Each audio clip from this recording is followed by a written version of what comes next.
इस beautiful sunrise को देखो, अभी बहुत बढ़िया दिख रहा है, लेकिन क्या ये सनराइज हमारे एक सिमुलेशन का पार्ट है? मतलब ये दुनिया हमारे आसपास दिख रही है, क्या ये सब कहीं सिमुलेशन तो नहीं? कहीं ये सारी चीज़ें एक सिमुलेशन का पार्ट भर तो नहीं? ये जितने भी हमें सारी चीज़ें ऑब्जेक्ट्स दिख रही हैं, क्या ये बस जियोमेट्रिकली कुछ रिप्रेजेंटेशन बस मात्र है? आज मैं आपको कुछ ऐसे सबूत और कुछ ऐसी बातें आपको बताऊंगा जिससे आप ये सोचने पर मजबूर हो जाओगे कि कहीं ये जो हमारी दुनिया है ये वाकई में कहीं सिमुलेशन तो नहीं। आप अपने दिमाग में जो कुछ भी थॉट्स चलाते हो, आप जो कुछ भी काम करते हो, कहीं वो आप ही कर रहे हो या फिर कोई एडवांस सभ्यता आपसे करा रही है? वो पक्षियाँ जो उड़ रही हैं, क्या वो भी बस एक सिमुलेशन का पार्ट भर है?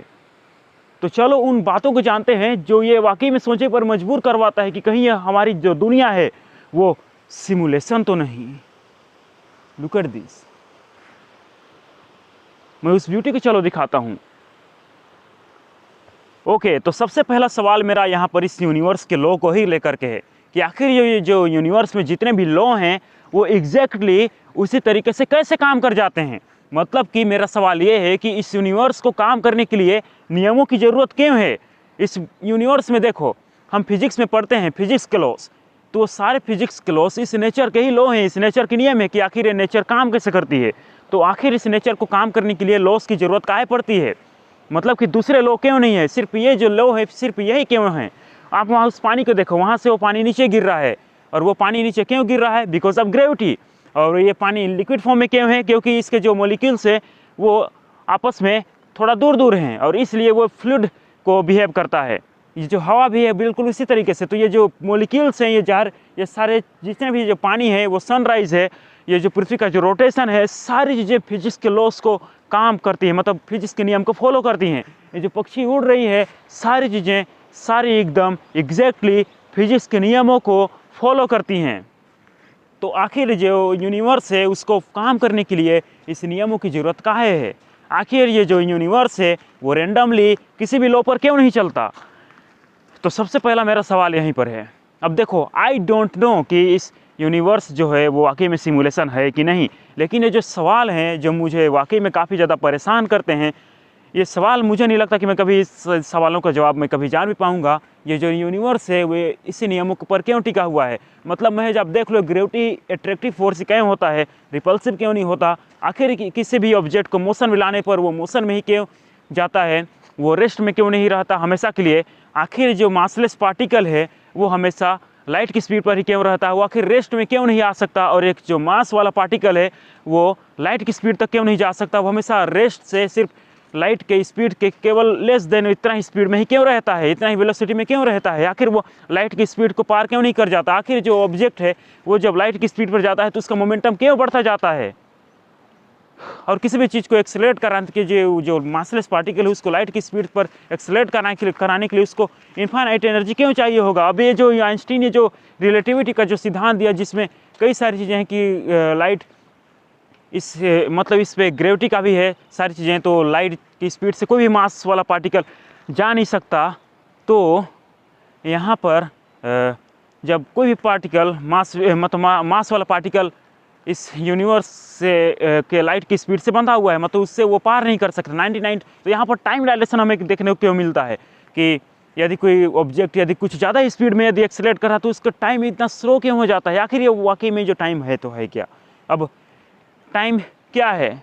अब कोई चीज़ यदि मोशन में है तो वो हमें टाइम बिहेव करता है। यदि इस यूनिवर्स में जितनी भी सारी चीज़ें, जो मोशन है पानी का, ये सूरज है, सारी चीज़ें कंप्लीटली स्टॉप हो जाए और सिर्फ मैं यहाँ पर सिर्फ कॉन्शियस रहूँ, ओनली मी, और सारी चीज़ें एकदम स्टॉप हो जाए, जैसे हमें मूवीज़ में देखने को मिलता है ना कि टाइम जब स्टॉप हो जाता है सारी चीज़ें एकदम फ्रीज हो जाती हैं, तो क्या मुझे लगेगा कि ये जो टाइम वो एकदम से स्टॉप हो गया है? लेकिन मेरे लिए तो चल रहा है, क्योंकि यदि मैं उस समय पर इस क्षण पर कॉन्शियस हूँ तो वहाँ पर मैं इस टाइम को अनुभव कर रहा हूँ, एक्सपीरियंस कर रहा हूँ, तो मेरे हिसाब से तो वो टाइम चल रही है। तो ये जो टाइम है वो हमेशा रिलेटिव क्यों होता है? मतलब टाइम को देखो यार, टाइम जो पहले माना जाता था कि एक यूनिवर्सल प्रॉपर्टी है इस यूनिवर्स की, लेकिन फिर भी ये देखा जाए तो एक ये रिलेटिव प्रॉपर्टी है सारे ऑब्जेक्ट्स के बीच। मतलब हर एक ऑब्जेक्ट के लिए टाइम अलग अलग होता है। स्ट्रेंज चलो अब दूसरे चीज़ों को देख कर जानते हैं यार, वाकई में क्या पता, मुझे नहीं पता कि ये दुनिया वाकई में सिमुलेशन है कि नहीं, लेकिन ये जो इन जितने भी सारी मैंने अभी बताया ना, उनको देखने के बाद वाकई में क्या पता मुझे सोचने को मजबूर कर देता कि जो हमारे जितने भी जो हम थॉट्स चला रहे हैं अपने दिमाग में, क्या वो वाकई में मैं ही चला रहा हूँ। जो वीडियो अभी मैं बनाने का जो मैंने डिसीजन लिया, क्या उसको मैंने ही लिया? जो दिमाग में जो कॉन्शियस जो बीइंग जो बैठा हुआ है मेरे अंदर, क्या वो मैं ही हूँ या फिर बस वो इल्यूजन मात्र है इस सिमुलेशन का? आई डोंट नो कि ये सिमुलेशन है कि नहीं, क्योंकि इलोन मस्क ने भी एक बार बोला था कि मिलियन में से केवल एक संभावना है कि हमारी ये दुनिया एक रियल है। तो इतने बड़े बड़े जब आदमी भी बोल रहे हैं कि ये यूनिवर्स एक सिमुलेशन हो सकता है, और वो भी इतना प्रिसाइज तरीके से, मतलब कि उनके देखो यार, मिलियन में से केवल एक चांस बोल रहे हैं कि दुनिया एक सिमुलेशन रियल हो सकती है, लेकिन फिर भी वी डोंट नो, हमें नहीं पता कि ये दुनिया वाकई में सिमुलेशन है कि नहीं, क्योंकि हमने अभी भी यूनिवर्स को पूरी तरीके से जाना नहीं है, और ना ही मुझे लगता है कभी जान भी पाएंगे। बिग बैंग से पहले क्या था, यूनिवर्स के ख़त्म होने के बाद क्या रहेगा, इन दोनों के बीच मतलब कि जो समय से जो परे है उसको हम कभी जान भी नहीं पाएंगे, और जो समय से पहले अब हम आई डोंट नो।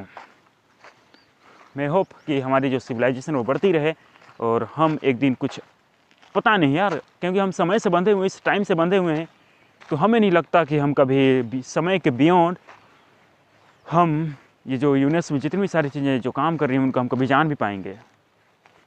अब ये देखो, ये इस वीडियो में मैं उतना हाई फाई एडिटिंग तो किया नहीं हूँ, तो बस ऐसे अपलोड कर दिया। जो दूसरा पार्ट आएगा ना इस सिमुलेशन थ्योरी का, जिसमें वाकई में एडिटिंग कर करके डालूंगा कुछ ऐसी चीज़ों को, तो उसको आप देखना, वाकई में वो वीडियो बहुत बढ़िया होने वाला है, क्योंकि उसमें मैं कुछ ऐसी चीज़ें बताऊंगा जो आपको सोचने पर मजबूर कर देगी कि हमारी ये जो दुनिया है वाकई में सिमुलेशन है कि नहीं। Keep watching.